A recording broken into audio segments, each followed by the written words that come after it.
ဟယ်လိုအားလုံးပဲမင်္ဂလာပါဒီနေ့မမဤကဗမာမုတ်တီတုပ်လေးတုပ်ပြမှာပဲဖြစ်ပါတယ်ဒါကတော့ပတ်ဝန်းပစ္စည်းတစ်ခုချင်းစီကိုပြထားတာပါ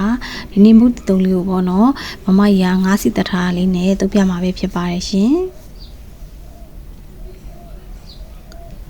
သုံးမဲ့ပကံလေးကိုမုတ်ဖက်ရင်ထည့်လိုက်တယ်ပြီးရင်နနံပင်နဲ့ပဲတီထည့်တယ်ငါးစီတထားလေးထည့်တယ်ပဲမှုံမြူသီးမှုတ်အချိုငံလေးတွေထည့်လိုက်ပါတယ်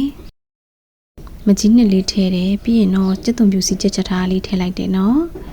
အကျိုးလေးနည်းနည်းထည့်လိုက်တယ်ပြီးရင်တမယာသီးလေးနည်းနည်းညှစ်လိုက်တယ်ပေါ့နော်ရတာနှံ့သွားအောင်လို့နေပါမယ်ရှင်ငါးစီတထားလေးနဲ့တုပ်ထားတာပေါ့နော်ငါးစီတထားတော့မမကြီးရမပြတော့ဘူးနော်ဗီဒီယိုရှိသွားမှာဆိုလို့ပါ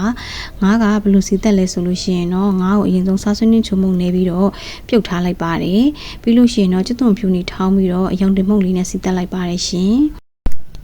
ငါးစီတက်တာမပါဘဲနဲ့လည်းအလွတ်တုပ်လို့ရပါတယ်နော်မမကြီးကတော့အရင်အမေစားခြင်းတဲ့အတိုင်းလေးတုပ်ပြီးလိုက်တာပဲဖြစ်ပါတယ်ရှင်မုတ်တီတုပ်လေးကအရင်300လွယ်ကူပါတယ်နော်